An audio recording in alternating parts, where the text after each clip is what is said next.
Hello dear, कैसे हो आप? आज आपकी क्लास में इनकम टैक्स की क्लास में बहुत ही इम्पोर्टेंट टॉपिक हम लोग स्टडी किया जाएगा। Income from other sources. आप हेडिंग बनाएं, लिखेंगे dear income from other sources. देखो स्टूडेंट्स, इसके पहले हम लोगों ने डिफरेंट जो भी आपके चैप्टर्स थे या जितने भी सोर्स ऑफ इनकम के जो भी हेड्स थे हम लोगों ने स्टडी किया, और ये detail study income from salary, income from house property, income from business and profession and income from capital gain, ये फोर हेड्स की हम लोगों ने जब स्टडी करी तो आपने देखा कि भाई यदि सैलरी वाला है, अपने एम्प्लॉयर से जो इनकम उसने विजिट किया या फिर डिफरेंट जितने भी रेमुनरेशंस या जो भी एमोलमेंट्स या जो भी उनको अपने एम्प्लॉयर से बेनिफिट हुआ, सब कुछ वहाँ इनकम फ्रॉम सैलरी हेड में कंसिडर किया गया। साथ ही स्टूडेंट्स, आपने देखा कि यदि कोई हाउस प्रॉपर्टी का इनकम है और उस इनकम को वो ओनर है, एसएसी है, यानी जिसका हम असेसमेंट कर रहे हैं, तो वो आपने हाउस प्रॉपर्टी हेड में टैक्सेबल किया।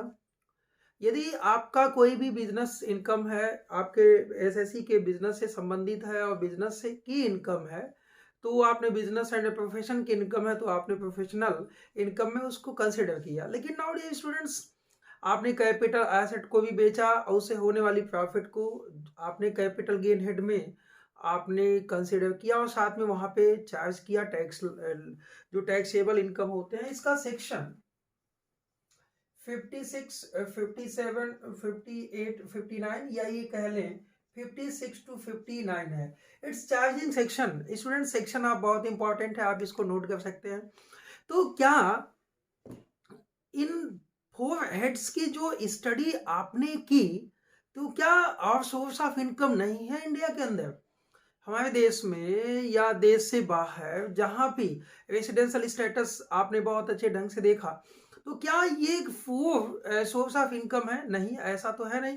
डिफरेंट सोर्स ऑफ इनकम ऐसे भी हैं कि जो अब तक के हेड्स में कहीं पे आपने उनको कंसीडर नहीं किया, आपने उनको कहीं पे भी टैक्सेबल इनकम में इंक्लूड्स नहीं किया, आपको मालूम भी है। जैसे मान लो ऐसे तमाम बीमा एजेंट हैं जो कमीशन पाते हैं, ऐसे तमाम लोग जो अपना इनकम कमाने के लिए सिक्योरिटीज में अपना पैसा लगाए हुए हैं, बहुत लोग जो है शेयर्स लिए हुए हैं, तो आखिर कुछ लोगों ने अपना पैसा बैंक डिपॉजिट किया, वहां से उनका इंटरेस्ट के थ्रू होता है। तो ऐसे बहुत सारे ढेर सारे इनकम है। आपने कोई अपनी लैंड किराए पर उठाई है, ध्यान दीजिएगा, बिल्डिंग नहीं लैंड। या आपका कोई ऐसा इनकम, मैं एक अध्यापक हूँ, मैं यदि अध्यापक हूँ, मेरा कॉलेज मुझे पेमेंट देता है, तो it is the transfer to salary head, but मैं कॉपी जांचता हूँ। फिर कॉपी चेक के लिए मुझे जो पैसे मिलते हैं, या फिर मैं एग्जामिनर बन के जाता हूँ, या कहीं मैं कोई लेक्चर लेता हूँ। ऐसे तमाम इनकम हैं कि जो अब तक के हेड्स में कहीं पे भी कंसिडर नहीं किया गया है। तो ऐसे हेड की इस हेड की अगर हम लिस्ट बनाएं इनकम की, तो बहुत लंबी लिस्ट होती है। तो नाउ डियर स्टूडेंट्स, ऐसे वे सभी इनकम जो अब तक किसी हेड में नहीं आए हुए थे, ऐसे इनकम जो है इनकम फ्रॉम अदर सोर्सेस कहे जाते हैं। और ये अदर सोर्सेस हेड में आके कंसिडर किए जाते हैं और टैक्सेबल होते हैं, या फिर वो इस हेड के अकॉर्डिंग। मान लीजिए जैसे आपने कोई भी प्रॉपर्टी रेंट पर लिया हुआ है और फिर उसने आपने क्या किया, सब लेटिंग किया हुआ है, तो उससे कोई भी एसेट आपने हायर किया हुआ है, आपने उसे सब लेट किया हुआ है। तो ऐसे डियर तमाम इनकम है कि जो अब तक आपके फोर हेड्स की जो स्टडी की, वो तमाम इनकम आपके income from other sources head में टैक्सेबल होते हैं। तो चलिए हम लोग एक एक जो लिस्ट बनाया जाए कि कौन से ऐसे इनकम है कि जो इस हेड के अंदर आते हैं। तो सबसे पहले आप लिखेंगे dividends. Dividends, now dear students, dividends आपको तीन जगह से मिलते हैं। पहला, dividends dividends from Indian companies है। तो ध्यान दीजिएगा कि ये इस हेड के अंदर एग्जेम्प्ट होता है। इस हेड के अंदर income from other sources head के अंदर income from dividends from Indian companies up to 10 lakh under section 115 BBDA हम लोग स्टडी किया जाएगा कि अंडर सेक्शन 115 बीबीडीए के अकॉर्डिंग आते कौन लोग हैं। यानी इंडियन कंपनीज का जो डिविडेंड्स है वो एग्जेम्प्ट होता है, लेकिन उसका दायरा पिछले साल के अमेंडमेंट्स में ये चेंजिंग किया गया कि 115 अंडर सेक्शन जो है बीबीडीए के अकॉर्डिंग आपका वो इनकम वहाँ पे देखा जाएगा कि कितने इनकम तक एग्जेम्प्ट है। तो फिलहाल आप इंडियन कंपनियों का डिविडेंड्स एग्जेम्प्ट है, और साथ ही साथ ये प्रोविजंस 115 बीबीडीए का कि 10 लाख तक का डिविडेंड्स होगा वो एग्जेम्प्ट होगा।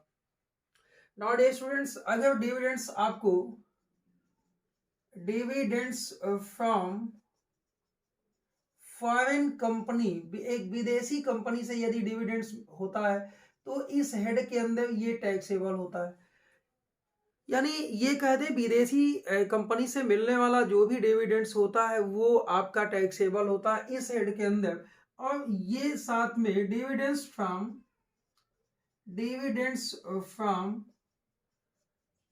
कोऑपरेटिव सोसाइटी, सहकारी समितियों से मिलने वाला जो डिविडेंड्स होता है ये बिल्कुल फुली टैक्सेबल होता है। हाँ, कोऑपरेटिव सोसाइटी चूंकि टीडीएस नहीं काटती हैं तो इनका कोई भी ना तो इंटरेस्ट और न तो इनका डिविडेंड्स ये जो है उनको ग्रासअप बनाने की आवश्यकता नहीं होती। हम लोगों ने अब तक जो भी इनकम देखा है कि आपका इनकम जितने भी हेड्स आपने स्टडी किया है वहां से इनकम, ग्रास इनकम आपको कंसीडर किया जाता था, मिल जाता था। यहाँ पे इस अदर सोर्सेस हेड में थोड़ा बहुत टेक्निकल प्रॉब्लम्स आपको आने वाली है कि कुछ इनकम ऐसे होते हैं कि जहाँ पे टीडीएस कट गया होता है।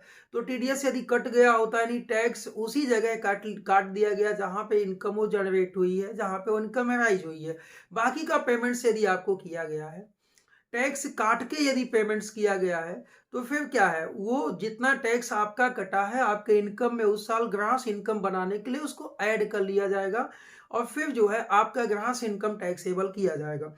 तो सोडिए 56 के अकॉर्डिंग, सेक्शन 56 के अकॉर्डिंग कौन कौन से इनकम कंसिडर किए जाते हैं। अब देखिए, ये डिविडेंड्स, कोई भी डिविडेंड्स देखो, या तो आपको इंटरिम डिविडेंड्स मिल सकता है या आपको फाइनल डिविडेंड्स मिल सकता है, या ये कहें कि प्रपोज्ड डिविडेंड है।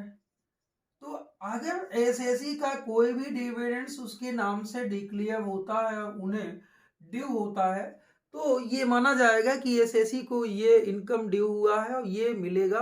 तो ये इस हेड के अकॉर्डिंग टैक्सेबल किया जाता है और अकॉर्डिंग टू रूल्स की इंडियन कंपनीज का डिविडेंड्स एग्जेम्प्ट होगा, फॉरेन कंपनीज का डिविडेंड्स टैक्सेबल होगा, और साथ में कोऑपरेटिव सोसाइटी से मिलने वाला डिविडेंड्स भी टैक्सेबल होता है। अभी मैंने बात किया कि आपका कोई भी इनकम जो अब तक आपके किसी हेड्स में इन्वॉल्व नहीं हुआ है वो अदर सोर्सेस हेड में इन्वॉल्व होता है। नाउ स्टूडेंट्स, इसके बाद की जो इनकम है, हम लोग साथ में ये देखते चलेंगे कि वो इनकम जो है, जो भी इनकम है जो इस हेड में कंसीडर की जा रही है, उस इनकम का एक्सप्लेनेशन हम लोग साथ में करते चलेंगे, साथ में हम लिखते चलेंगे। इससे आपको कठिनाई नहीं होगी, आपको प्रॉब्लम्स नहीं आने वाली है। तो देखो कि आपने कोई भी कैजुअल इनकम का मतलब कि किसी भी तरह का कैजुअल इनकम जो आपको मिल जाए प्रीवियस ईयर में किसी भी दिन, any day of previous year. तो अभी देखो, आपने डिस्कशन किया सर कि वो कुछ ऐसे चैप्टर्स हैं जो आपका वीडियो अपलोड नहीं हो रहा है, तो आई होप कि वो हमारे सारे वीडियो बन चुके हैं, हम अपलोड कर लेंगे। तो हमारी क्लासेस में आप बने रहें, बिल्कुल इनकम टैक्स की कंप्लीट सीरीज के साथ हम अवेलेबल होंगे और आपको बिल्कुल कोई कठिनाई नहीं होने देंगे हम अपनी ऑनलाइन क्लासेस से। और साथ ही साथ जो भी आपके प्रॉब्लम्स है, आप मैसेज एंड क्वेरीज जो भी आपकी है वो आप हमसे फेस टू फेस आप मेरे कोचिंग संस्थान से मिलके उसको जो है आप वहाँ पे हमसे मिलके आप अपना क्वेश्चंस या जो भी है आप उसको कंसल्ट कर सकते हैं। तो कोई प्रॉब्लम्स आपको नहीं होने वाली है। नाउ डियर स्टूडेंट्स, मैंने बात किया कि कोई इनकम जो कैजुअल इनकम है। अब व्हाट इज कैजुअल इनकम? जो सर्टेन इनकम नहीं है, जो निश्चित नहीं है होगा या नहीं होगा। तमाम ऐसे कैजुअल इनकम्स हैं कि जो, तो कोई भी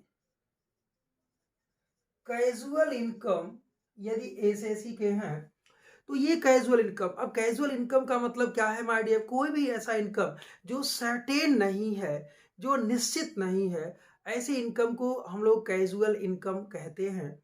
और यदि वो इनकम सर्टेन नहीं है, कैजुअल है, तो निश्चित ही आपकी income from other sources head के लिए ट्रांसफर किया जाएगा। जैसे income from lottery, card game, gambling, betting,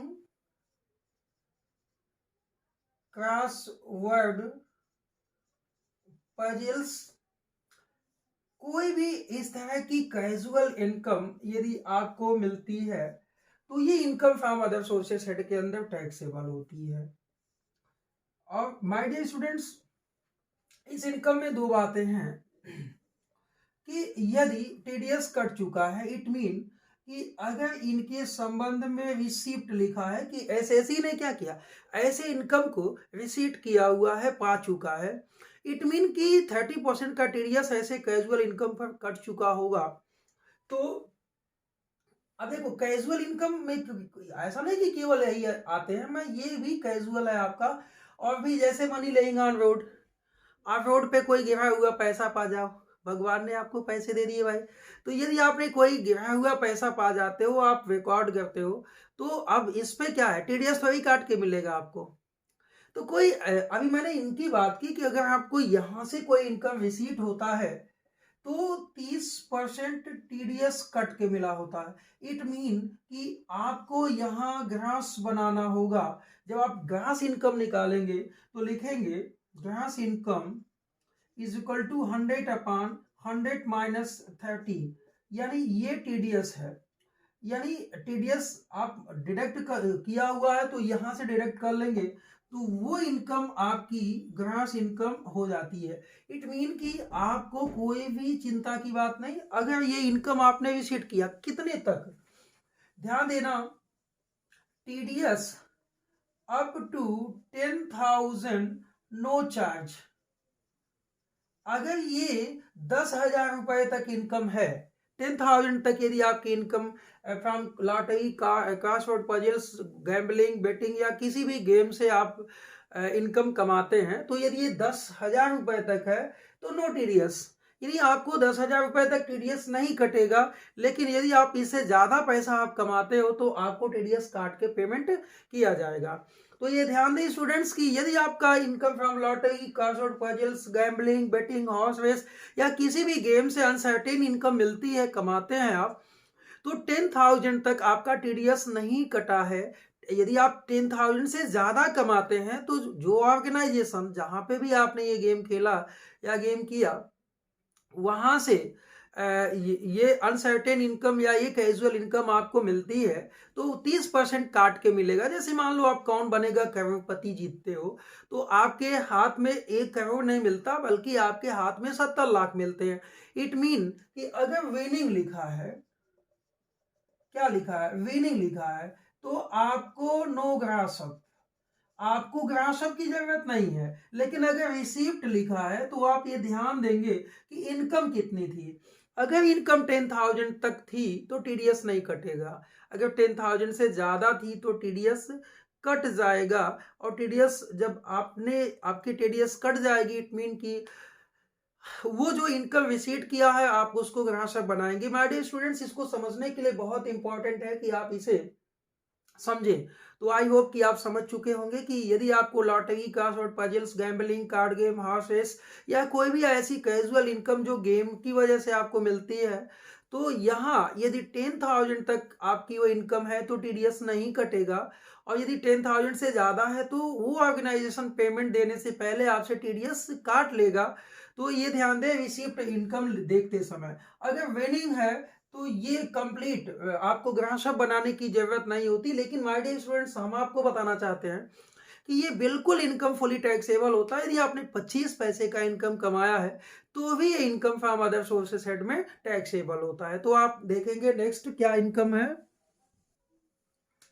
आप लिखेंगे हमारे साथ इनकम फ्रॉम सबलेटिंग आप लिखेंगे हमारे साथ, income from subletting. Dear students, अभी मैंने बात किया कि यदि आपने कोई भी एसेट सबलेट किया है, किराए पर आप लेके आते हो, उसको किराए पर उठा देते हो, तो उससे जो आपको इनकम जनरेट होती है ना, जो आप वहां से इनकम कमाते हो, ये income from other sources head में टैक्सेबल होती है, क्योंकि आप एसएसी हो और ये इनकम ऐसे कमाते हो, आप उसके ओनर नहीं हो, आपने उसको हायर किया और उसको आपने उसे रेंट पर उठा दिया, हायर चार्ज आपको जो मिला, ये आपका income from other sources head में टैक्सेबल होता है। तो लिखेंगे, आप यहां लिखेंगे इनकम फ्रॉम सबलेटिंग, लिखेंगे इनकम फ्रॉम सबलेटिंग। तो मान लो एक एग्जांपल, आपने क्या किया, हाउस रेंट पर लिया हुआ है 10,000 पर मंथ। अब यदि कहूं हाफ ऑफ इट, कोई जरूरी नहीं हाफ ऑफ इट, लेकिन मैं बता रहा हूं आपके क्वेश्चन के अंदर ऐसा हो सकता है, half of it sublet, subletting to others for 15,000 per month. ध्यान दो भाई, इस मकान को दो हिस्से कर लो, एक हिस्से में आप रहते हो, एक हिस्से में कोई और रहता है, यानी कि आपने इसे लेट आउट किया हुआ है। तो आप इससे कितना पाते हो, 15,000। इसके लिए पर मंथ देते कितना हो, अब आधे के लिए 5,000 देते हो, आधे के लिए 5,000 देते हो, दैट इज क्लियर। तो आप वास्तव में 10,000 पर मंथ रेंट कमाते हो। इट मीन कि यदि 12 मंथ आपने उठाया तो 1,20,000 का ये टैक्सेबल हो जाएगा। फिलहाल ये 5,000 अंडर सेक्शन 57 का डिडक्शन है, ये आपका अंडर सेक्शन 57 का डिडक्शन है। तो या तो हम उस डिडक्शन को इनकम कमाते समय हमने जब वहां पे इनकम कैलकुलेट किया तो या तो वहीं पे डिडक्ट कर ले, या तो सभी इनकम को हम एक साथ कैलकुलेट कर ले, बाद में उसको डिडक्ट कर ले। तो ये आप ध्यान दें इस बात को। चले, अच्छा, ये देखो, इस मकान की सबलेटिंग के संबंध में, यानी जितने भी ऑल एक्सपेंसेस होंगे, ऑल एक्सपेंसेस रिगार्ड सबलेट, यानी सबलेट से संबंधित जितने भी एक्सपेंस होंगे वो सबके सब यहाँ पे डिडक्ट किए जाएंगे। तो मैं उस सेक्शन 57 का जो डिडक्शन है वो समझाते समय मैं आपको बताऊंगा। तो नाउ डियर स्टूडेंट्स, यदि आप सबलेटिंग, कोई जरूरी नहीं कि आप मकान ही लिए हो, आपने किसी की कोई एसेट, प्लांट, मशीन, फर्नीचर या कोई भी ऐसी एसेट जिसको आपने किराए पर लाया और उसको क्या किया, किराए पर उठा दिया। तो किराए पे उठाने से जो आपके इनकम हुए हैं, अगर उसके संबंध में कोई कलेक्शन चार्ज या कोई expenses regard the particular income, जो इनकम आपने सब लेटिंग से कमाया है उसे संबंधित यदि कोई एक्सपेंडिचर है तो 57 के अकॉर्डिंग आपको डिडक्शन मिल जाएगा और बाकी के इनकम अदर सोर्सेस हेड में टैक्सेबल हो जाते हैं। डियर डियर आपने कोई प्लांट, कोई मशीन या कोई फर्नीचर उसको लेट किया, यानी कि रेंट कमाया, तो आप लिखेंगे rent from letting of plant, machine and furniture or any asset if not taxable under the head of business। ये एक वर्ड बहुत अच्छे ढंग से ध्यान देना कि कोई भी इनकम आपके पास, आपके घर पे कोई जनरेटर है या कोई ऐसी प्लांट, मशीन या फर्नीचर है जिसको आप कभी कभी किराए पर उठाते हो, इट मीन कि कभी कभी का क्या मतलब हुआ कि आपका वो बिजनेस नहीं है डियर, आपने कभी कभी वहां से उससे इनकम कमाया, तो ये इनकम आपका अदर सोर्सेस हेड में टैक्सेबल होना है। इट मीन कि ये इनकम ऐसा इनकम है कि जो किसी और हेड में टैक्सेबल नहीं हुआ। एक चीज ध्यान दो कि आपका उस प्लांट, मशीन या उस पर्टिकुलर एसेट को किराए पर उठाने का बिजनेस नहीं है, बल्कि आप कभी कभी उठाते, तो जाहिर सी बात है कि income from other sources head में टैक्सेबल होगा। साथ ही साथ दिया आपने क्या किया, second, if house also let with plant machine and furniture. Dear students, आपने क्या किया, प्लांट मशीन एंड फर्नीचर को, प्लांट मशीन एंड फर्नीचर के साथ साथ आपने अपनी किसी लैंड या बिल्डिंग को भी कुछ दिनों के लिए किराए पर उठाया। इट मीन कि ध्यान देना, उसका इनकम हाउस प्रॉपर्टी हेड में टैक्सेबल नहीं होना चाहिए। इसका मतलब क्या हुआ कि आपको वो प्रॉपर वे में यदि रेंट पर हाउस प्रॉपर्टी को आपने लेट किया हुआ है तो निश्चित ही वो हाउस प्रॉपर्टी हेड में टैक्सेबल होगा। लेकिन डियर, यदि आपने प्लांट मशीन या फर्नीचर के साथ आपने उसको लेट आउट किया हुआ है तो वो income from other sources head में चार्ज किया जाएगा।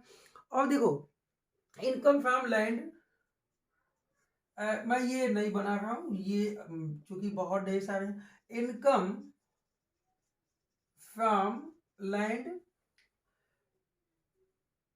ऐसी लैंड जहां पे आपका कोई हाट बाजार मेला प्रदर्शनी स्पीच या कुछ ऐसे एग्जीबिशन या कोई भी किसी भी चीज के लिए यदि आपने कोई इनकम लैंड को हायर किया हुआ है, किसी को दिया हुआ है, तो उससे मिलने वाली जो इनकम होगी ना, वो income from other sources head में टैक्सेबल होगी।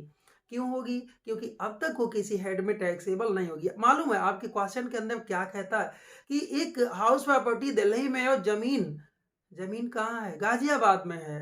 एंड ये जमीन दोनों हाउस प्रॉपर्टी एंड जो लैंड है दोनों लेट हैं। अब देखो, स्टूडेंट समझ नहीं पाता, एग्जाम में दोनों का एनुअल वैल्यू निकालता है, क्लास में क्या किया, एग्जाम में क्वेश्चन गलत किया। ध्यान दीजिएगा, अगर वो लैंड है, any income arise from land that is taxable under the head of other sources, कि any income arise from land. कैसे भाई? आपका वहां पे मार्केट लगता है, कोई एग्जीबिशन होता है या कोई स्पीच के लिए तमाम नेता वेता नहीं आते हैं, भाषण होता है चुनाव में, तो यदि किसी बात के लिए ऐसे किसी व्यक्ति ने को आपने वो कुछ टाइम के लिए हायर किया तो वहां से मिलने वाली जो इनकम होगी वो income from other sources head में टैक्सेबल होती है। साथ ही डियर स्टूडेंट्स, अब क्या किया आपने, 1 मिनट,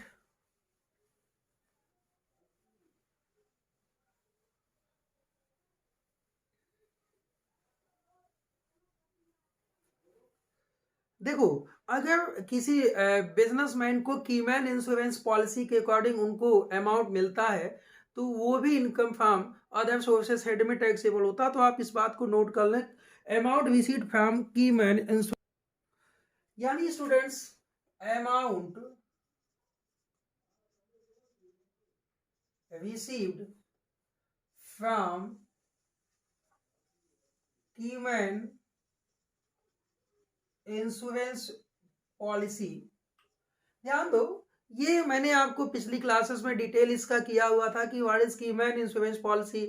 तो यदि ये कीमैन इंश्योरेंस पॉलिसी का पैसा एम्प्लॉय को मिलता है तो सैलरी हेड में, बिजनेस को मिलता है तो बिजनेस हेड में, एंड बिजनेसमैन को मिलता है तो income from other sources head में टैक्सेबल होता है। नाउ डियर स्टूडेंट्स, अब क्या होता है भाई, ध्यान दो कि आपको किसी रिलेटिव से विदाउट कंसिडरेशन, किसी रिलेटिव से विदाउट कंसिडरेशन यदि कोई 50,000 तक का कोई आपको पेमेंट्स मिलता है तो वो इस हेड के अंदर चार्ज किया जाता है लेकिन टैक्सेबल नहीं होता है। लिखेंगे आप, excess of amount, excess of 50,000, any amount received not from relatives।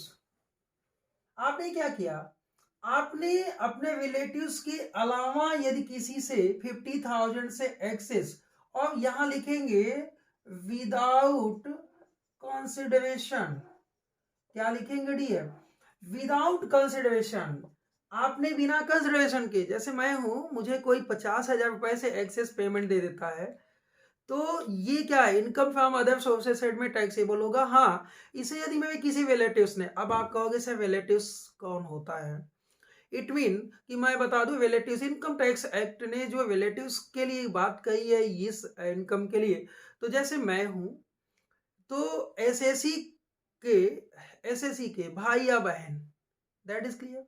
SSC के माता एंड पिता के भाई एंड बहन, एसएससी के पत्नी यानी स्पाउस के भाई एंड बहन, और उनके माता पिता के भाई एंड बहन, दैट इज क्लियर। यानी ये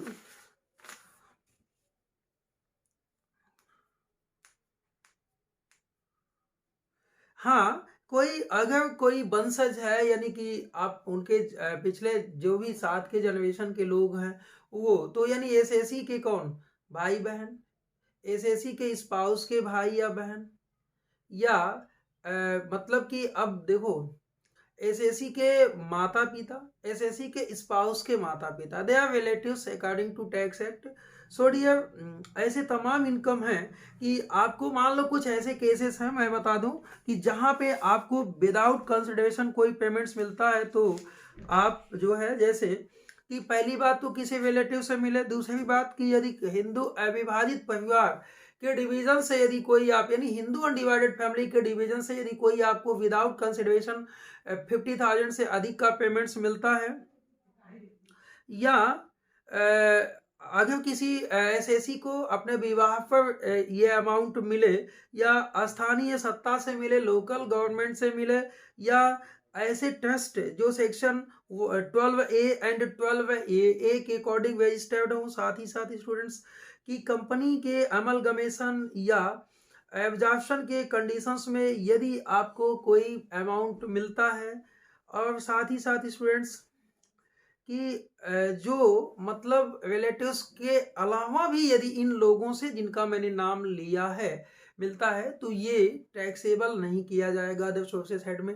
लेकिन यदि इसके अलावा किसी से मिलता है और विदाउट कंसिडरेशन आपको 50,000 से एक्सेस मिलता है, तो income from other sources head के अंदर टैक्सेबल किया जाता है।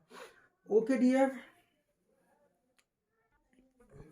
उसके बाद डियर यदि आपको कोई ऐसा इनकम मिलता है, जैसे मान लो मैंने आपको ये पेन हमने आपसे बेचने का कॉन्ट्रैक्ट किया हुआ था, अब आपने मुझे एडवांस किया हुआ था, संयोग से हम लोगों का कॉन्ट्रैक्ट ब्रेक हो गया, और मैंने जो आपने एडवांस दिया था ना उसको मैंने जब्त कर लिया, तो ये इनकम भी income from other sources head में टैक्सेबल होती है। नेक्स्ट लिखें आप, नेक्स्ट लिखें रॉयल्टी इनकम। रॉयल्टी इनकम, मैं ये हेड्स बनाते चल रहा हूँ कि रॉयल्टी इनकम कोई इनकम जो रॉयल्टी से आप कमाते हो वो भी income from other sources head के अंदर टैक्सेबल होता है। एक जो टीचर्स है, टीचर्स को मिलने वाला other remuneration, not from employer but other लोगों से मिलने वाला कोई भी रेमुनरेशन, जैसे कि लेक्चर फी, एग्जाम ड्यूटी फी, इनविजिलेशन फी, तो ये सारे के सारे ना ये अदर सोर्सेस हेड के अंदर टैक्सेबल होते हैं। क्यों? क्योंकि वो उसके एम्प्लॉयर से नहीं मिले होते हैं बल्कि अदर से मिले होते हैं। नाउ डियर स्टूडेंट्स, डायरेक्टर्स को मिलने वाला जो फी होता है, फी टू डायरेक्टर्स, नोट करें फी टू डायरेक्टर्स, यदि आप डायरेक्टर्स को कोई फी मिलता है या डायरेक्टर्स को कोई ग्रेचुटी रिसीव होती है, डायरेक्टर्स को ध्यान देना, पार्ट टाइम डायरेक्टर्स की बात मैं कह रहा हूं, यदि कोई डायरेक्टर फुल टाइम एम्प्लॉय है, उसे सैलरी मिलता है कंपनी से, तो वो इनकम फ्रॉम सैलरी हेड के अंदर टैक्सेबल होता है डियर। यहाँ पे हम इनकम फ्रॉम अदर सोर्स के अंदर फी की बात कर रहा हूं। तमाम ऐसे आपने एजेंट्स देखा होगा जो बीमा एजेंट्स होते हैं यानी इंश्योरेंस एजेंट्स होते हैं, तो इंश्योरेंस एजेंट को मिलने वाला कमीशन अगर वो उनका बिजनेस प्रोफेशन हेड के अंदर टैक्सेबल नहीं हुआ है, तो income from other sources head के अंदर टैक्सेबल होता है। तो लिखेंगे insurance commission taxable under the head of other sources.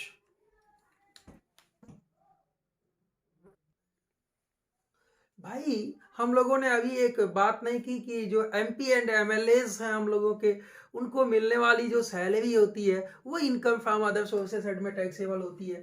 तो लिखेंगे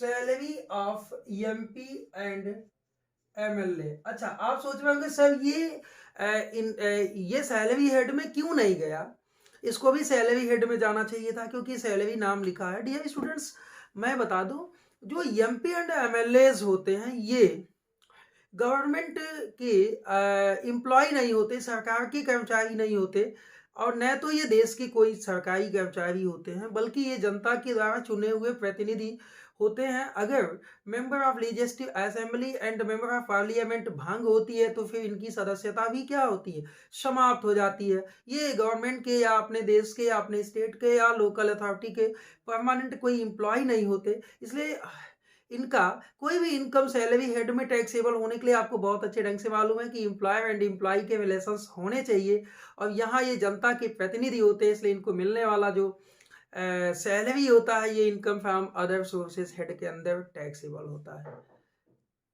ओके, अब देखो ना, यदि आपको कोई भी ऐसा इनकम जो किसी ऐसे लैंड से मिलता है जो आपके मकान से सटे हुए नहीं है, कोई ऐसी इनकम जो आपका एग्रीकल्चर लैंड है और वहाँ से इनकम होती है, आपने एग्रीकल्चर एक्टिविटीज करी है वहाँ पे, तो वो इनकम एग्रीकल्चर इनकम होता है। वैसे भी एग्रीकल्चर इनकम के लिए हेड मैंने, अगर कोई agriculture income Indian agriculture income है तो वो टैक्सेबल इस हेड के अंदर नहीं होता।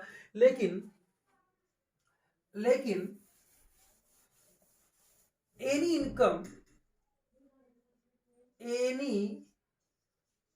इनकम फ्रॉम लैंड, फिर मैं वही बात कर रहा हूं, क्या प्रोड्यूस, किस बात का produce, sale from land without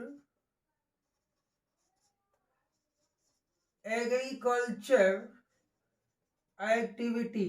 भाई आपने अपने लैंड पे कोई एग्रीकल्चर एक्टिविटी की नहीं और वो आपको वहां से कोई इनकम अराइज होता है, तो आपने कोई एग्रीकल्चर एक्टिविटी करी नहीं, वहां से कोई इनकम अराइज होता है, तो जाहिर सी बात है कि income from other sources head में टैक्सेबल होता है। That is clear. अच्छा, तो आप कहेंगे सर इंडिया में जो एग्रीकल्चर इनकम जनरेट होती है तो it is consider under the agriculture income, और आगे की क्लासेस में हम लोग एग्रीकल्चर इनकम को डिटेल किया जाएगा इस हेड के बाद।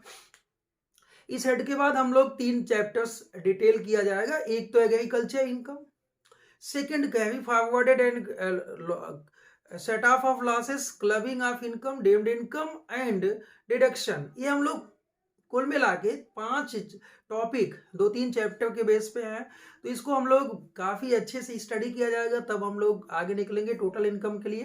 तो बिल्कुल, यदि आपको कोई ऐसी इनकम जो, मान लो आपका कोई लैंड है और ये खाली है, ये लैंड है, ये खाली है, यहाँ से कोई ऐसे नॉन एग्रीकल्चरल प्रोड्यूस उत्पन्न हो जाते हैं, ऐसे घास बांस जंगली पौधा या कुछ भी, तो आप यदि इनको बेच के कोई इनकम कमाते हो ना, तो ये income from other sources head में टैक्सेबल होगा। क्यों? क्योंकि आपने एग्रीकल्चर एक्टिविटी किया नहीं है वहां पे। That is clear. ओके, अब लिखेंगे एग्रीकल्चर इनकम आउटसाइड इंडिया। भाई इंडिया के बाहर कोई ऐसी एग्रीकल्चर इनकम है कि जो इंडिया से बाहर है, तो ये agriculture income income from other sources head के अंदर टैक्सेबल होती है। ओके, अब क्या है भाई, कोई हाट बाजार या मछली क्षेत्र, आप नोट कर लें, किसी भी मार्केट से, फिशरीज से, कहीं से भी आपका कोई भी इनकम जनरेट होता है तो income from other sources head के अंदर टैक्सेबल होता है। एक लंबी लिस्ट बन जाती है इनकम फ्रॉम अदर सोर्सेस के डीएफ, तो इसको डिटेल आज की क्लास में किया जाए। चलिए नेक्स्ट इनकम आप लिखें।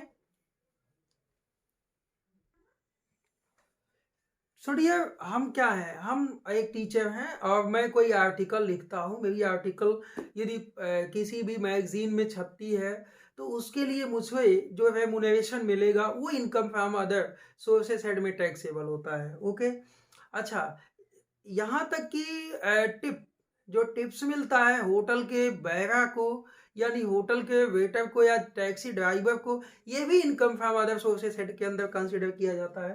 तो आप नोट कर लें, tip to tips to waiter and taxi driver, जो वेटर हैं और जो टैक्सी ड्राइवर हैं, इनको मिलने वाला जो टिप्स होता है ये भी income from other sources head के अकॉर्डिंग टैक्सेबल किया जाता है। साथ ही स्टूडेंट्स, जो ऐसे इनकम जिनका कोई रिसोर्स आप डिस्क्लोज नहीं कर सको, यानी any recorded income, any unrecorded cash credit income which source could not disclose, यानी कि जिस इनकम का हम कोई रिकॉर्ड नहीं बता सके, डिस्क्लोज नहीं कर सके हमने कमाया कहां से, unrecorded expenditure, unrecorded expenditure and unrecorded investment, ये भी income from other sources head के अकॉर्डिंग टैक्सेबल किए जाते हैं डियर। यानी कि इनकम आप देखेंगे, अभी मैंने बात किया, आप लिखो underwriting commission, underwriting commission, you well known about company. जब एक कंपनी आपकी एग्जिस्टेंस में आती है तो उसको मिनिमम सब्सक्रिप्शन पाना होता है, तो अपने अंडरराइटर से अपॉइंट कर लेती है, उस अंडरराइटर का बाकायदा नाम अपने प्रॉस्पेक्टस में देती है। सो स्टूडेंट्स, ये बहुत आवश्यक है कि आप अंडरराइटर कमीशन को मिलने वाला जो कमीशन होता है आप जान लें। मैंने पहले भी कहा कि ऐसे तमाम लोग हैं कि जो पहले के 4 हेड्स में जिनका इनकम कंसिडर नहीं किया गया है, उस इनकम को इनकम टैक्स हेड कहता है कि भाई आपका ये income from other sources head में टैक्सेबल या चार्ज किया जाएगा। नाउ डियर स्टूडेंट्स, एक हेड मैंने बताया था आपको, अनरिकॉग्नाइज्ड प्रोविडेंट फंड, यूआरपीएफ बताया था मैंने जब सैलरी हेड आपको बताया था। तो यहाँ पे जो एम्प्लॉय क्या एम्प्लॉय कॉन्ट्रीब्यूशन होता है ना, एम्प्लॉय कॉन्ट्रीब्यूशन का जो इंटरेस्ट होता है, एम्प्लॉय कॉन्ट्रीब्यूशन का क्या जो इंटरेस्ट होता है, वो income from other sources head में टैक्सेबल होता है। चलो मैं बताऊं कैसे होता है। देखो ये आपका, चलो मान लो यूआरपीएफ है, यूआरपीएफ अनरिकॉग्नाइज्ड प्रोविडेंट फंड। बाकी के फंड्स की बात तो हम लोगों ने पहले कर लिया था, लेकिन अगर यहां पे देखो employee contribution, employee and employer दोनों का कंट्रीब्यूशन होता है, तो employer contribution and employee contribution दोनों पैसा उसे जब रिसीव्ड होता है, क्या होता है, रिसीव्ड होता है। हमने कहा half of such fund taxable under the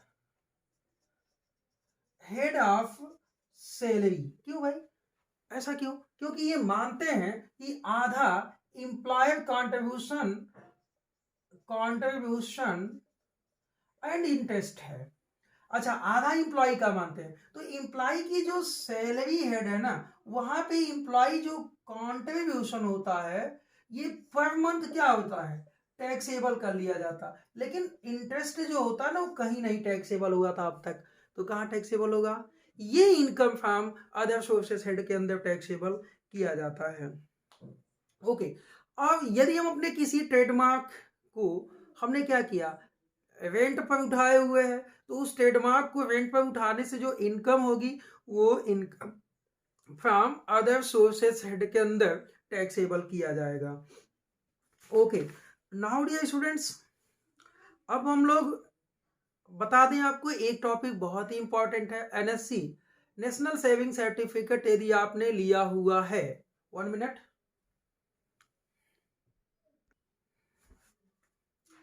क्या चीज मैंने किस पे बात किया, national saving certificate, NSC. NSC, तो इसका जो एनएससी का जो इंटरेस्ट होता है और इसका जो प्रिंसिपल अमाउंट्स होता है, यानी एनएससी का जो आपने क्या किया, एनएससी से यदि आपने एनएससी को पैसा एनएससी में डिपॉजिट किया हुआ है, तो जाहिर सी बात है उसे निकालोगे एक दिन। तो जो प्रिंसिपल निकालोगे और जब इंटरेस्ट निकालोगे, ध्यान देना, अमाउंट जब निकालोगे तो उस समय ये आपका पैसा बिल्कुल फुली टैक्सेबल होगा under the head of other sources. Now ये उसका एटीसी के अकॉर्डिंग डिडक्शन मिलता है, हम लोग उस पर डिटेल किया जाएगा, लेकिन पहले ये income from other sources head में टैक्सेबल होता है। दो टॉपिक और बचा हुआ है, दो टॉपिक्स तो बहुत हैं। एनी इनकम जो बिफोर, सो डियर देखो, टॉपिक तो बहुत हैं, टॉपिक तो अनगिनत है। कोई भी ऐसे इनकम आ जाए जो कि आपके फोर्थ हेड में नहीं आए हो, तो एक सामान्य सी बात है कि ये फिफ्थ हेड में आने हैं। लेकिन फिर भी सबसे पहली बात कि मैं बता दूं आपको, लिखेंगे, आप लिखेंगे फैमिली पेंशन, फैमिली पेंशन। ध्यान दीजिएगा, फैमिली पेंशन अगर किसी गैलेंट्री अवार्डी को मिलता है, किसी गैलेंट्री अवार्डी को यदि कोई फैमिली पेंशन मिलता है तो ये एग्जेम्प्ट होता है। गैलेंट्री अवार्डी को अगर कोई फैमिली पेंशन मिलता है तो एग्जेम्प्ट होता है। अगर कोई भी फैमिली पेंशन यूएनओ से मिलता है, यूनाइटेड नेशंस एंड ऑर्गेनाइजेशन से मिलता है, तो ये भी एग्जेम्प्ट होता है। और यदि किसी गैलेंट्री अवार्डी के विडो को मिलता है, किसी गैलेंट्री अवार्डी के विडो को मिलता है, यानी उनकी विधवा को मिलता है, या किसी एसएसबी नौजवान की डेथ ड्यूटी टाइम पर हो जाती है, तो उसके विडो को मिलने वाला फैमिली पेंशन एग्जेम्प्ट होता है। यानी ये फैमिली पेंशन आपके एग्जेम्प्ट होंगे। लेकिन अदर जो फैमिली पेंशन होगा, अदर फैमिली पेंशन, जैसे स्टेट गवर्नमेंट से मिले, सेंट्रल गवर्नमेंट से मिले, या कहीं से भी मिले, प्राइवेट आपका एम्प्लॉय भी आपको फैमिली पेंशन देता हो, तो ध्यान देना, एम्प्लॉय देता होगा तो फिर वो सैलरी हेड में। लेकिन अगर वो फैमिली पेंशन है तो आपका अदर सोर्सेस हेड में, अदर सोर्सेस हेड के अकॉर्डिंग ये फैमिली पेंशन टैक्सेबल किया जाएगा। लेकिन लेस आप यहां से डिडक्शन, इसका एक डिडक्शन 57 के अकॉर्डिंग मिलता है, 1/3 ऑफ पेंशन। ध्यान देना, फैमिली पेंशन की मैं बात कर रहा हूं। And 15,000 whichever is less deduct कर लेंगे, और ये जो आएगा ये टैक्सेबल फैमिली पेंशन का फिगर निकल के आएगा। आपको कहने का मतलब है कि यदि आपको 14,000 का फैमिली पेंशन मिलता है, तो जाहिर सी बात है 14,000 का 1/3 कितना होगा। मान लो 15,000 आपको फैमिली पेंशन मिलता है, तो 1/3 5,000 and 15,000 whichever is less, यानी 5,000 तक आपको डिडक्शन 57, बाकी 10,000 का टैक्सेबल अमाउंट निकलता है। ये आपके लिए बहुत इंपॉर्टेंट है, तो आप इसे जल्दी कॉपी कर लें। अगर कोई गैलेंट्री अवार्डी है, जिसको गैलेंट्री अवार्डी मीन्स जिसको परमवीर चक्र, महावीर चक्र एंड वीर चक्र जिसको मिला हुआ है, उसको यदि कोई फैमिली पेंशन मिलती है, तो ऐसे एम्प्लाई को मिलती हो, या एम्प्लाई के चिल्ड्रन को मिलती हो, या उनके विडो को मिलती हो, तो ये फुली एग्जेम्प्ट है। यूएनओ से मिलने वाला जो फैमिली पेंशन होता है ये फुली एग्जेम्प्ट है। एंड किसी एसएसबी सोल्जर की डेथ ड्यूटी टाइम पर हो जाती है, तो उसके विडो को मिलने वाला फैमिली पेंशन फुली एग्जेम्प्ट है। बाकी के जो भी फैमिली पेंशन है उसका 1/3 या 15,000 विच एवर इज लेस वो एग्जेम्प्ट होता है, एंड बाकी का टैक्सेबल होता है। तो नाउ डियर स्टूडेंट्स,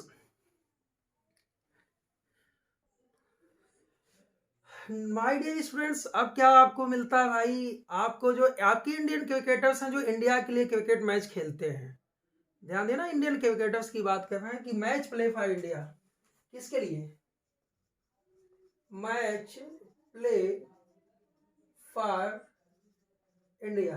अगर इंडिया के लिए मैच खेलते हैं तो ध्यान दीजिएगा, यहां पे इन इंडिया, कहां पे, इन इंडिया, जो टेस्ट मैच की फी होती है ना, वो 25% टैक्सेबल होता है, 75% एग्जेम्प्ट होता है। अगर इन इंडिया में टेस्ट मैच खेले जाते हैं तो जो बीसीसीआई से मैच फी मिलता है, उस मैच फी का ध्यान दीजिएगा 25% टेस्ट मैचों के लिए। अदर मैच जो इंडिया के में है, अदर मैच फी बिल्कुल एग्जेम्प्ट होता है, ये उनका खर्च वहां लिया जाता है।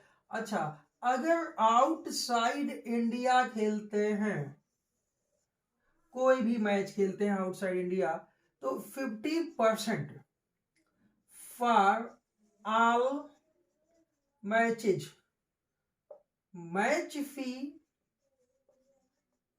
Is taxable. That is clear.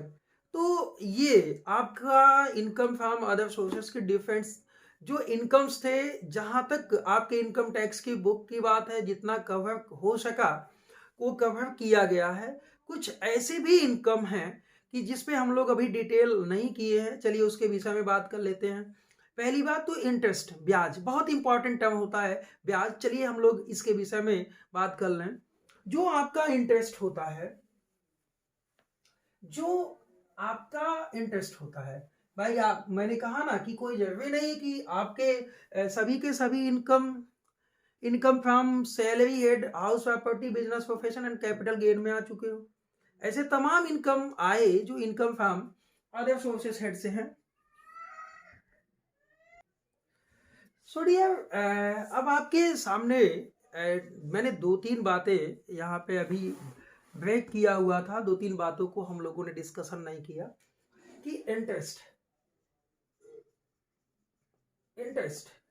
भाई, आप कहीं पे भी ध्यान देना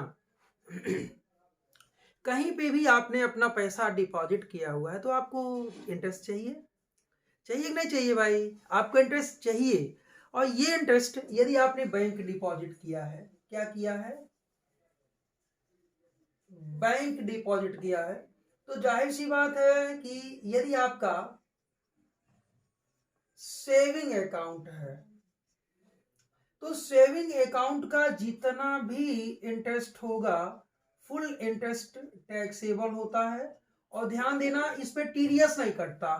तो टीडीएस जब नहीं है तो not TDS, so not need to gross up. Okay, यानी कि बचत खाते पर जो आपको ब्याज मिलता है उस पर टीडीएस नहीं कटता। तो नहीं कटता का मतलब क्या हुआ कि जब आपसे टैक्स कटे ही नहीं है तो ऐसे इनकम कंप्लीट आप इनकम फ्रॉम अदर सोर्सेस में टैक्सेबल कर लें, आपको ग्रासअप बनाने की जरूरत नहीं होती है। सेकंड, आपका करेंट अकाउंट होता है, इस पे भी यही काम है कि टोटल अमाउंट टैक्सेबल होगा, टोटल अमाउंट टैक्सेबल होता है, और नो टीडीएस एंड नो ग्रासअप। आप नॉट टीडीएस एंड नॉट ग्रासअप कर ले, क्योंकि यहाँ पे नॉट लिखा है कि आपके जो चालू खाते हैं ना, जो आपका करेंट अकाउंट है, उस पर भी कोई टीडीएस इंटरेस्ट मिलता है तो नहीं कटता है। अरे भाई, चालू खाते पे ब्याज ही बहुत कम मिलता है। 10 लाख रुपए जमा किया, कहीं 500 रुपए, 200 रुपए, 100 रुपए इंटरेस्ट बनेंगे। तो ये अक्सर बिजनेसमैन के होते हैं, यहाँ पे ओवरड्राफ्ट होता है। आप लोगों ने बैंकिंग में इसकी स्टडी किया हुआ है। हाँ, अगर एफडी है आपका, कितना फिक्स डिपॉजिट है या टाइम डिपॉजिट है, तो इस पे TDS 10% up to excess to 10,000 interest. इसका मतलब क्या हुआ सर? इसका मतलब ये हुआ कि अगर इनकम 10,000 से एबव है तो टीडीएस कटेगा 10%। यानी जितना आपने इंटरेस्ट क्रेडिट हुआ इंटू 100/90, कब? अगर एक्सेस 10,000 से ज्यादा है तो। ओके, नाउ डियर, हम समझते हैं कि इंटरेस्ट फ्रॉम बैंक से यदि आपको कोई इंटरेस्ट मिलता है तो वो अदर सोर्सेस हेड में टैक्सेबल होता है। बचत खाते पे मिलता है तो टीडीएस नहीं कटता, चालू खाते पे मिलता है तो टीडीएस नहीं कटता। उससे जितना इनकम मिलता है आप उसको टैक्सेबल कर लेंगे। लेकिन अगर अगर बचत खाते के अलावा टाइम डिपॉजिट है वो, तो टाइम डिपॉजिट पे यदि 10,000 रुपए से ज्यादा आपका इनकम बनता है इंटरेस्ट का, तो बैंक आपको इंटरेस्ट देते समय टीडीएस काट लेगा 10% से। तो जितना इंटरेस्ट क्रेडिट हुआ है, क्रेडिटेड किया है, उसका आप ग्रासअप बनाएंगे, फिर अदर सोर्सेस हेड में आप उसको टैक्सेबल करते हैं। ओके,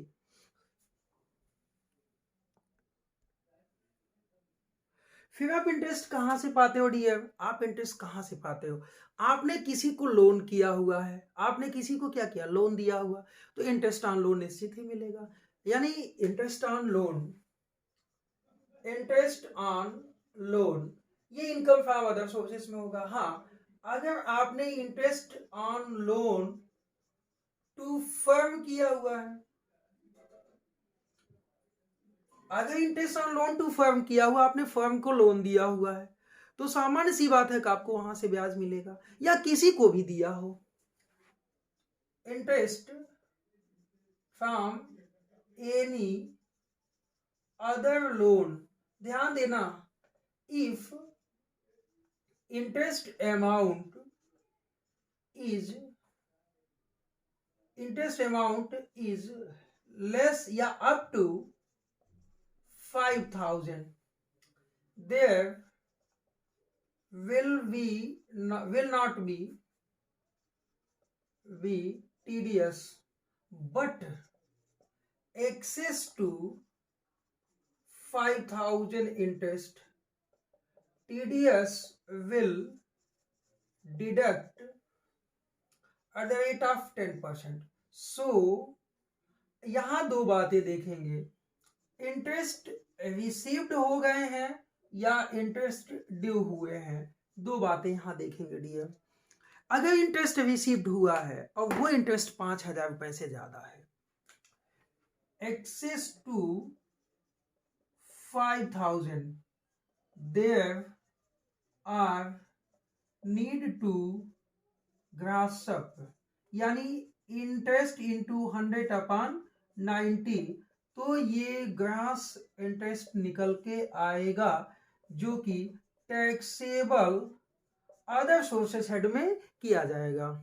ओके डियर, यदि आपको कहीं भी कोई प्रॉब्लम हो तो आप वीडियो को पॉज कर लें और इसे देख लें कि किस तरह से हमने इसको निकाला हुआ है। अच्छा, अगर ड्यू हुआ है तो कोई बात नहीं, ये टैक्सेबल कर लें आप।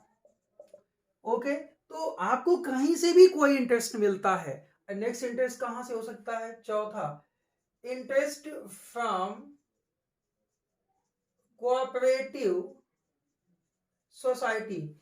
अगर कोऑपरेटिव सोसाइटी से आपको इंटरेस्ट मिलता है तो आप जान लें, कोऑपरेटिव सोसाइटी, मैंने पहले भी बात किया कि कोऑपरेटिव सोसाइटी आपसे टीडीएस काटती ही नहीं है। तो जब कोऑपरेटिव सोसाइटी टीडीएस नहीं काटती है डियर, तो उसके इंटरेस्ट को ग्रास बनाने की कोई नीड नहीं होती है, उसके इंटरेस्ट को ग्रास बनाने की कोई नीड नहीं होती है।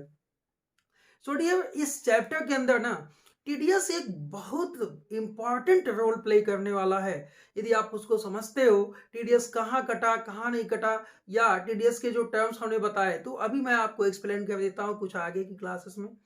अच्छा, अब देखो ना, यहां से आपको कौन से ऐसे इंटरेस्ट बचे हुए हैं जो बहुत ही इंपॉर्टेंट है इस चैप्टर के लिए, वो है इंटरेस्ट ऑन सिक्योरिटीज। तो हेडिंग डालें आप, interest on securities. Now dear students, we have understand that the particular chapter is important. ये हम कह सकते हैं कि ये चैप्टर्स इनकम टैक्स का बैकबोन है। क्यों बैकबोन है भाई? अरे भाई, क्यों बैकबोन है? इसलिए बैकबोन है कि ये किताब के बीच में है नहीं। Income tax other sources head कहते हैं ना, सब दिल हार्ट, ये जितने भी क्वेश्चंस टोटल इनकम के आपके एग्जामिनेशन के अंदर आएंगे, सभी के सभी चैप्टर में क्वेश्चन में अदर सोर्सेस का टर्म अवश्य होगा। टोटल इनकम टैक्स लाइबिलिटी, चाहे हिंदू अनडिवाइडेड फैमिली की हो, चाहे वो इंडिविजुअल एसएससी की हो, या चाहे फर्म एसएससी का हो, या चाहे कंपनी एसएससी हो, इनका इनकम फ्रॉम अदर सोर्सेस होता ही है कुछ न कुछ। तो ये कह सकते हैं कि ये चैप्टर आपके लिए एक बैकबोन है, यदि आपको ये चैप्टर मिसिंग है तो निश्चित ही आप टोटल इनकम को सॉल्व नहीं कर सकते कभी।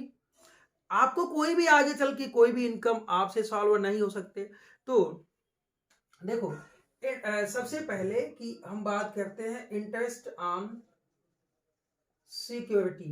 ध्यान देना, एक्चुअली आपके एग्जामिनेशन में यही एक थ्योरेटिकल क्वेश्चन भी पूछा जाता है इस चैप्टर का। केवल एक टॉपिक है जो आपके एग्जाम्स में थ्योरेटिकल पूछ सकता है, वो यही है, what do mean by securities, explain the taxable income regard securities and explain the types of securities. Now dear, अब हम लोग इस पर डिटेल किया जाएगा। सिक्योरिटी क्या होती है? इनकम टैक्स एक्ट कहता है सिक्योरिटी मीन्स लोन का एविडेंस। आपने डिवेंचर्स बाई किए हुए हैं तो आपको वहां से इंटरेस्ट मिलेंगे। अब ये डिवेंचर्स या ये बॉन्ड्स या लोन का एविडेंस, इनको हम सिक्योरिटीज कहते हैं। तो ये सिक्योरिटीज दो तरह की होती हैं। There are two types of securities. First, government securities and second, non government securities. Government and non government, यानी कि जो सिक्योरिटीज किसी गवर्नमेंट ऑर्गेनाइजेशंस के द्वारा इशू किया हो, सेंट्रल बैंक, स्टेट बैंक या किसी भी बैंक के अकॉर्डिंग या गवर्नमेंट ने इशू किया हो, तो ऐसी सिक्योरिटी को हम, ध्यान दीजिएगा, बॉन्ड्स बोलते हैं। बॉन्ड्स ये दो तरह की होती है। There are two types of government securities. Tax free government security and taxable government security या सिक्योरिटीज आप लिखें। ऐसे ही नॉन गवर्नमेंट ऑर्गेनाइजेशंस, डी मैं बता दूं, ये नॉन गवर्नमेंट अक्सर डिबेंचर्स इशू करते हैं। क्या इशू करते हैं भाई? डिबेंचर्स। ध्यान देना, ये भी टैक्स फ्री एंड ये भी टैक्सेबल, यानी कि दोनों government and non government sectors दोनों सिक्योरिटीज। ध्यान दीजिएगा आप अपने एग्जाम्स में कि ऐसी सिक्योरिटीज कि जो गवर्नमेंट सेक्टर के द्वारा इशू की जाती है, यानी कि कोई सिक्योरिटी अगर गवर्नमेंट सेक्टर के ऑर्गेनाइजेशन से इशू की जाती है तो अमूमन इसको बॉन्ड्स कहते हैं। और ये बॉन्ड्स दो तरह के होते हैं, टैक्स फ्री गवर्नमेंट सिक्योरिटीज, और यदि कोई सिक्योरिटीज टैक्स फ्री है, इट मीन कि इनका interest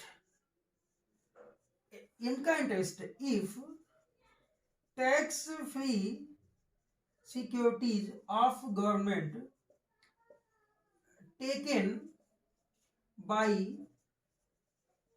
SAC, the interest are not taxable for SAC and interest also not includes in total income। ध्यान दीजिएगा, अगर एसएससी ने कोई गवर्नमेंट सिक्योरिटी जो टैक्स फ्री लिया हुआ है, आगे की क्लास में हम लोग डिटेल किया जाएगा कि कौन सी ऐसी सिक्योरिटी है कि जो टैक्स फ्री होती है गवर्नमेंट की। तो अगर एसएससी ने ये सिक्योरिटी होल्ड किए हैं तो इनसे इंटरेस्ट मिलता है, तो यह इंटरेस्ट न तो टोटल इनकम में इंक्लूड किया जाता है, न तो ये टैक्सेबल होता है। डियर, फिर क्या है? ये टैक्सेबल है। Such interest are taxable and also include in total income। It mean कि आप इन दोनों सिक्योरिटीज के विषय में समझ गए। अच्छा, जो ये नॉन गवर्नमेंट सिक्योरिटीज होती है ना, मैं यहीं पे लिख दूं interest of non government securities taxable under the head of other sources. It mean कि अभी आप कह रहे हैं, आपके दिमाग में चलेगा सर यहां तो आपने बोला कि ये टैक्स फ्री है और आपने लिख दिया कि ये इसका कोई इनकम टैक्सेबल नहीं होता। आपने यहाँ पे डिवेंचर्स में, यानी कि नॉन गवर्नमेंट सिक्योरिटीज के पहले ही हेड में लिख दिया इसके इंटरेस्ट टैक्सेबल होते हैं और आपने नाम लिख दिया यहाँ टैक्स फ्री। तो ये तो गलत बात है ना। आपके मन में ये चल रहा होगा। डियर, इसके दोनों इंटरेस्ट, चाहे सिक्योरिटी टैक्सेबल होती हो चाहे सिक्योरिटी टैक्सेबल नहीं है, दोनों कंडीशंस में इनके इंटरेस्ट कुछ नहीं, कुछ भी नहीं सोचना, ये टैक्सेबल होते हैं। अब हम लोग कल की क्लास में, अपकमिंग क्लासेस में इसके जो इंटरेस्ट होंगे वो एग्जेम्प्ट होते हैं। तो पहली बात तो इनकी सिक्योरिटीज का नाम हम लोग डिटेल किया जाएगा, क्या कि वो कौन कौन सी सिक्योरिटीज हैं कि जिनका इंटरेस्ट क्या है, टैक्स फ्री है, उनके नाम साथ में इसको डिटेल किया जाएगा कि जो ये सिक्योरिटी नहीं होंगे वो इसमें आ जाते हैं। अच्छा, इनमें अभी आप पूछोगे सर कि यहाँ पे आपने लिखा हुआ है टैक्स फ्री, लेकिन आपने यहाँ पे लिखा टैक्सेबल, तो हम लोग इसके इंटरेस्ट को अगले क्लास में बिल्कुल डिटेल किया जाएगा कि क्यों ये टैक्स फ्री होते हुए भी टैक्सेबल है। अच्छा, ये टैक्सेबल ही है। सो डियर, इस चैप्टर में बिल्कुल हम लोगों को क्या देखना है कि ऐसे इनकम जो इनकम के 4 हेड्स में नहीं आए, वो income from other sources head के अंदर टैक्सेबल होंगे। दूसरी बात